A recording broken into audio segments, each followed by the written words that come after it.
Buenas noches. Siguiendo este ciclo de conversaciones, conocido con el nombre de conversaciones electorales, hoy nos toca hacer una mirada de lo que ha sido la primera tanda de las presentaciones de las diversas candidaturas a la presidencia de la República del Perú. Como ya se ha informado en más de una ocasión, los 35 candidatos y candidatas tenían la oportunidad de presentarse.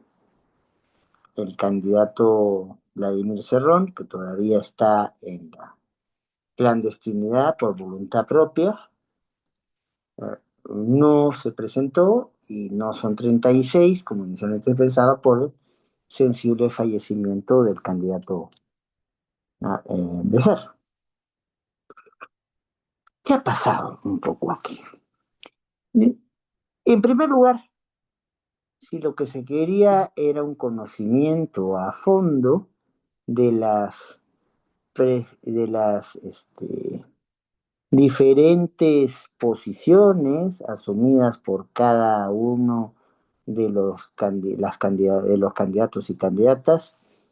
Bueno, el sistema político vigente, con la normativa pertinente, han permitido una verdadera profusión de candidaturas. No era difícil conseguir cumplir las condiciones para ser candidato a la presidencia del Perú, y eso se ha notado.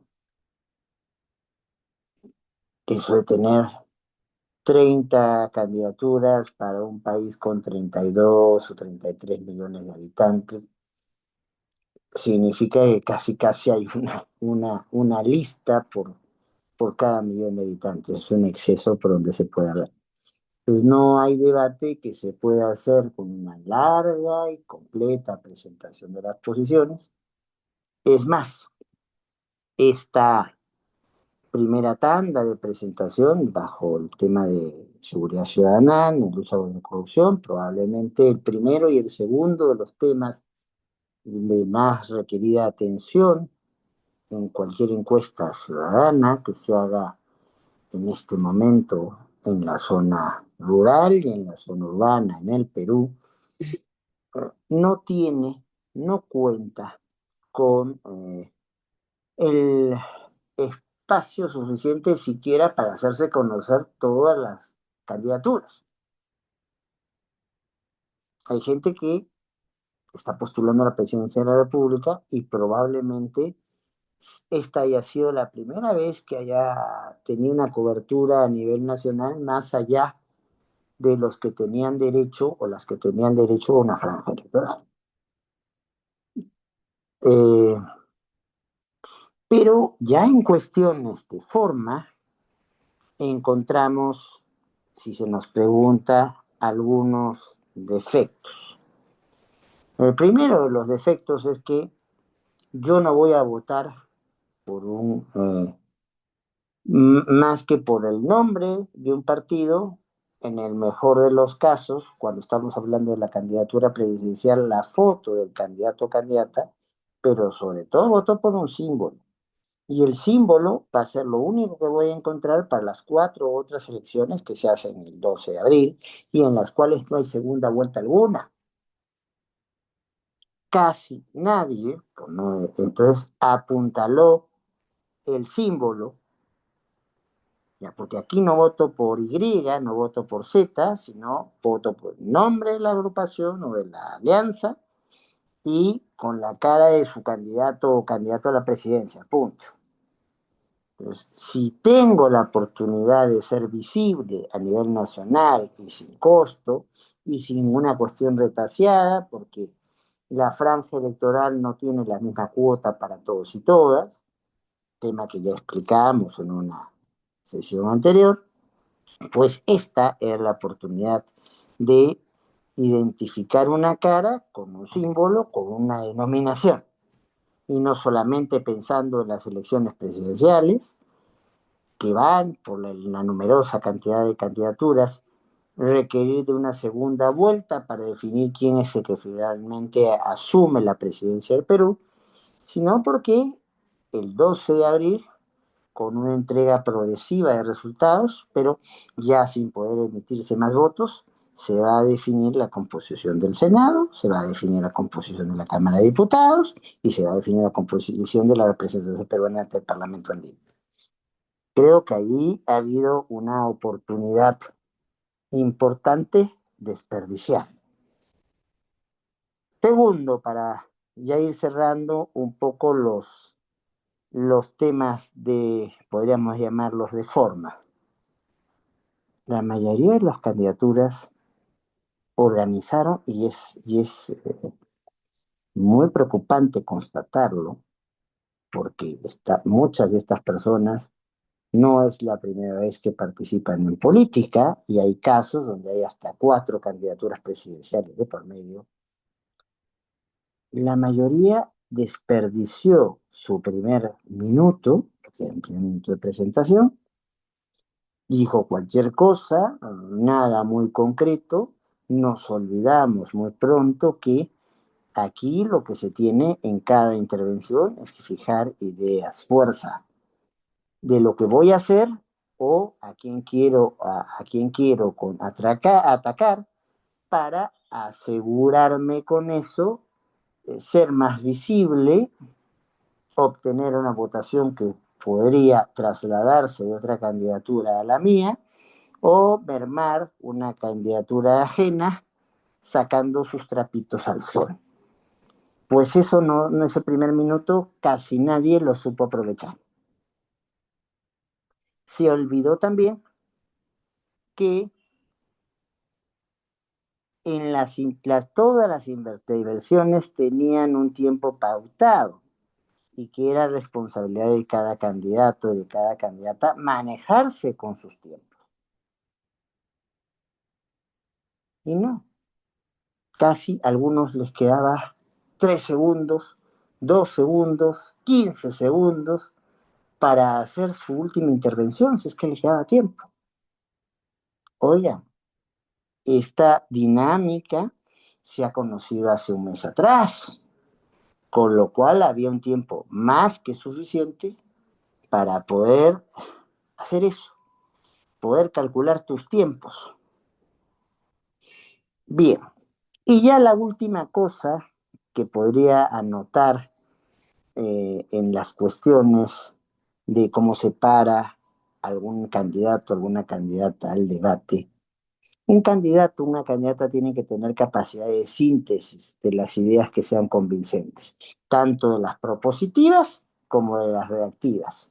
Y otra cosa, para cerrar este punto, lo que se está sintiendo mucho, se está haciendo notar demasiado, es que a pesar de la experiencia política de algunos y algunas, eh, hay gente que quedó fácilmente descolocada, sin capacidad de respuesta ante ataques justificados o no, pero planteados por el otro lado. Pongo algunos ejemplos. La falta de reacción del candidato Acuña frente a la intervención con todas las intenciones de demoler a su contrincante, un rival en campaña, del candidato Olivera,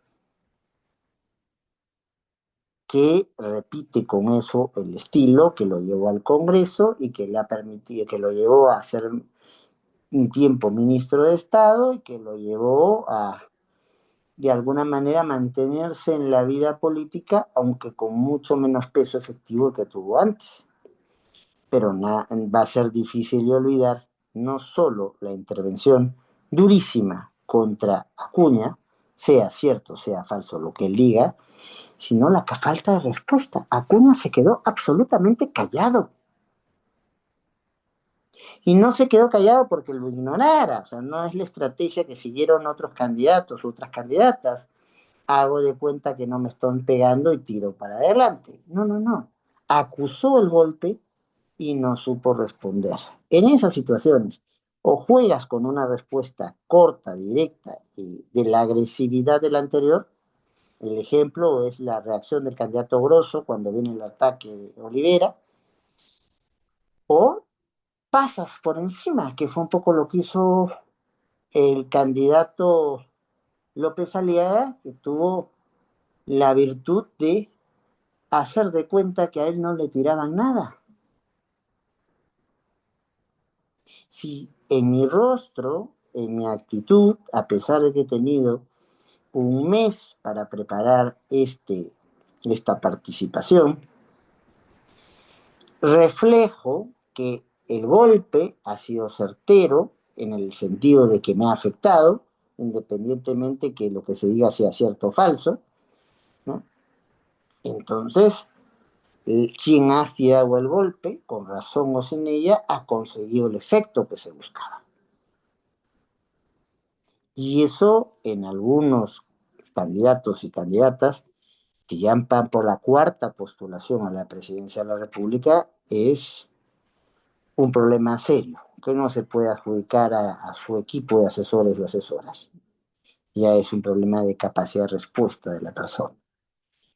¿Y qué te preocupa? Porque también demuestra que frente al imprevisto, y la vida política en un país como el nuestro está llena de imprevistos, no tengas una capacidad de respuesta inmediata o por lo menos una capacidad de esquive casi instantánea para después poder preparar en el escenario que me convenga, con las condiciones que me convengan, la respuesta o que se tenga que dar, o la no respuesta para dejar en el aire la mano tendida de que me quería golpear y no me logra golpear. Bien, esto para ir un poco a los temas más formales. Cuando ya analizamos no solamente la forma en que se han dicho, se debieron decir las cosas, sino pasamos al contenido de lo que se ha dicho. Sí, tenemos un problema de tiempo y con ese problema de tiempo lo que se hace se fija en ideas fuerza planteadas, extraídas de nuestros planes de gobierno y que sean claras y realistas. La gente no es tonta, se da cuenta cuando estás planteando algo que no se puede cumplir. Y la gente sabe que, por ejemplo, en el tema de lo que es seguridad ciudadana, la lógica, la dinámica del positivismo punitivo, o sea, voy a crear normas para meterle a esta persona a cadena perpetua, me voy a apartar de aquellos tratados que me obligan a no aplicar la pena de muerte, voy a parar. Eso en el subconsciente, en líneas generales, la persona promedio sabe que es falso. ¿Por qué? Porque para apartarse de un tratado hay una dinámica que significa hacer lo que se conoce como una denuncia de ese tratado y acto seguido, entonces no es que te salgas, que te liberes de la competencia de ese tratado que no te permite, por ejemplo, plantear la pena de muerte para situaciones que no las tenías previstas. Vas a tener que esperar que pase un año y el trámite se toma 2 o 3. Entonces no estás diciéndole la verdad a la gente si quieres convencerle que vas a plantear la pena de muerte para ciertos comportamientos que no están penados y que eso, donde hay una gran discusión en la criminología, en el derecho penal, que esto tenga una efectividad real. No necesariamente el tener penas, incluso la pena capital o penas muy altas, disuade a quien incurre en comportamientos delictivos de seguir haciéndolo. Es más, en algunos casos está comprobado que el efecto es el contrario. Sin referirnos acá a consideraciones de respeto a la vida, del riesgo, el margen de error judicial. No. solamente al hecho concreto, no necesariamente el poner penas más altas o poner penas capitales hace que la gente se convierta a comportar mejor. Entonces, poner por delante un populismo punitivo tiene el problema de la credibilidad y tiene el problema de la materialización también. Ya. ¿Cuánto cuesta hacer una megacárcel, como se ha planteado de manera casi pródiga en varias de las exposiciones que hemos tenido durante 3 días? Pues mucho dinero. Y el presupuesto previsto, ya esbozado, que comienza en este momento ya a repartirse ante los diferentes sectores de la administración para que hagan su puja con el Ministerio de Economía. El Ministerio de Economía mande la propuesta al Congreso de la República y en este caso, con un Congreso que va a ser bicameral, pues no nos deja mucho margen de acción. Esta práctica de aprovechar de una sentencia de la actual composición del tribunal para tener iniciativa de gasto, tarde o temprano se va a acabar. Y el diseño de un proyecto de inversión para poner una megacárcel no es una cosa que se pueda materializar en 2 o 3 días, ¿eh?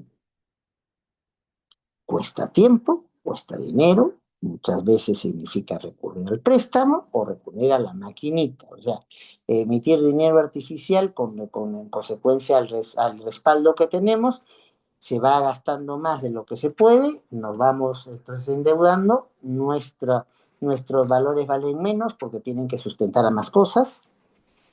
Pues no es tan fácil maniobrar en estas aguas como se nos está diciendo.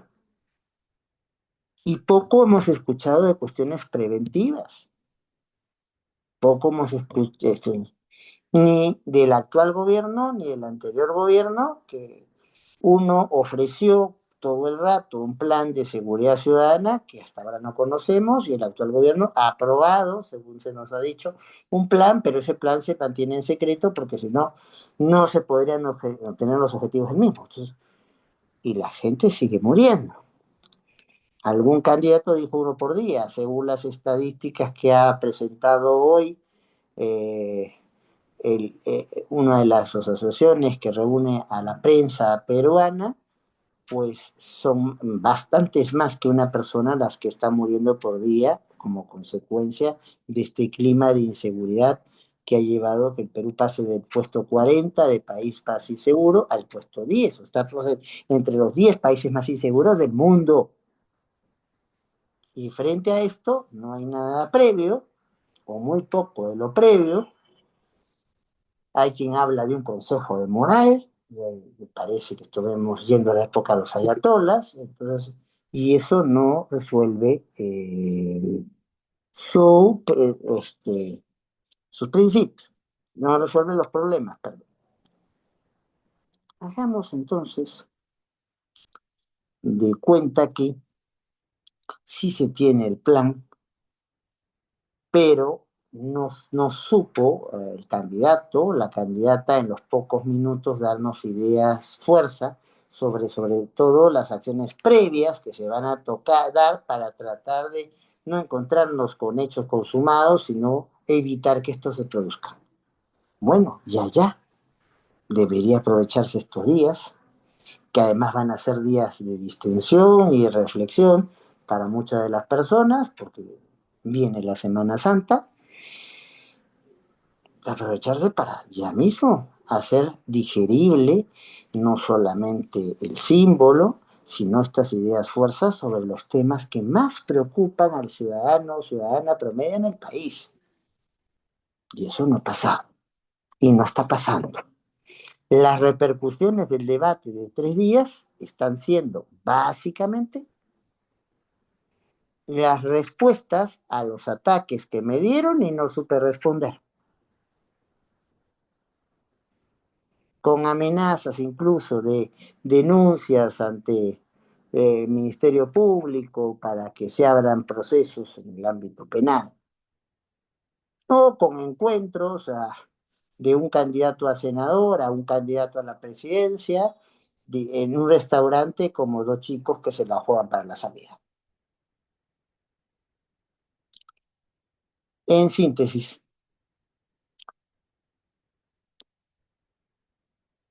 esto con respecto a lo que es la seguridad no nos trae mayor seguridad. No se nos ha dicho el cómo, en la mayoría de los casos, no se nos han planteado ideas básicas sobre qué vamos a armar o qué ya tenemos armado, cuáles son las propuestas para evitar que estas cosas sigan sucediendo o matizar que sigan sucediendo. Y el discurso ha sido básicamente quién ofrece la sanción más dura o quién ofrece la prisión más cercana. En un país que ya tiene 140% de hacinamiento en sus penales. En un país donde el sistema de grilletes está muy pobremente desarrollado, en un país donde no existen penas comunales, que son alternativas a una prisión efectiva, ya sea por carácter preventivo o porque ya hay condena. Después, con respecto a la corrupción es un monstruo grande que pisa fuerte, como diría alguna canción. O sea, hay expresiones muy distintas de la corrupción, desde la corrupción dura, que es aquella donde hay soborno, cohecho, hay entrega de dinero, o la corrupción blanda, donde lo que hay es intercambio de favores. Bueno, de eso hemos escuchado muy, pero muy poco, y no porque sea corto el tiempo. Si yo hago política y me estoy presentando al cargo político más importante de mi estado, de mi país, que es la presidencia del mismo, pues tengo que priorizar para poder decir dos, tres ideas fuerza sobre cómo enfrentar a la corrupción o a sus diferentes manifestaciones en el tiempo más escueto posible. Sobre todo, ahora, si la estrategia no es ir a proponer, sino es ir a desgastar a otra fuerza política, a agrupación, por separado o alianza de diferentes agrupaciones, bueno, algunos han hecho bien su trabajo, pero cuando les ha tocado responder el ataque tampoco han tenido muchos reflejos. Por eso le contesto a Olivera y hasta ahora estoy escuchando la respuesta de Olivera, ¿no?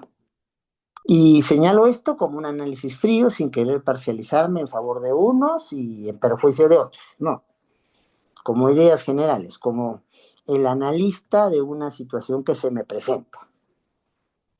Este espacio corto para poder trabajar, pero con un tiempo para haberse podido preparar, y todos sabemos que hay candidatos y candidatas que lo que necesitan es subir en los votos, hacerse conocer o reconocer, y la estrategia muchas veces en esos casos, la mejor defensa es el ataque, va a querer ser neutralizar, acabar con estas candidaturas. Bueno, uno tiene que, cuando va a este debate, tener preparadas las ideas fuerza sobre los dos grandes temas que se planteaban y luego tener previsto una cajeta de posibles respuestas a preguntas que van a caer o ataques que van a caer. Si tú has hecho tales cosas en la vida política o no las has hecho, pero se te acusa de hacerlas, pues acá tienes que tener internalizada la respuesta que vas a dar. O hacer de cuenta que no te tocó, no voltear para ver la persona como que le estás tomando atención a lo que dice, no mostrar el rictus o mostrar una cara de sorpresa con la boca abierta, como que se estuviera descubriendo la pólvora, que ya se sabe hace muchos años cómo vino. Yo no me he llevado una buena impresión ni en la forma de conducirse, ni en los alcances de lo que se ha planteado en esta primera tanda. Esperemos, por el bien del país, que en lo que se nos viene para fines de marzo y el primer día de abril, la segunda tanda, con temas tan importantes como el de la educación y el empleo, tengamos propuestas más sólidas, menos intención de ataque, más intención de apuntalar cosas y que si van a haber ataques haya reflejos para responderlos o para esquivarlos. Muchísimas gracias por su atención y hasta cualquier otro momento, eh, correspondiendo así a la actitud de derecho y debate de pedirnos que hagamos este tipo de conversaciones con todos y todas. Hasta cualquier momento.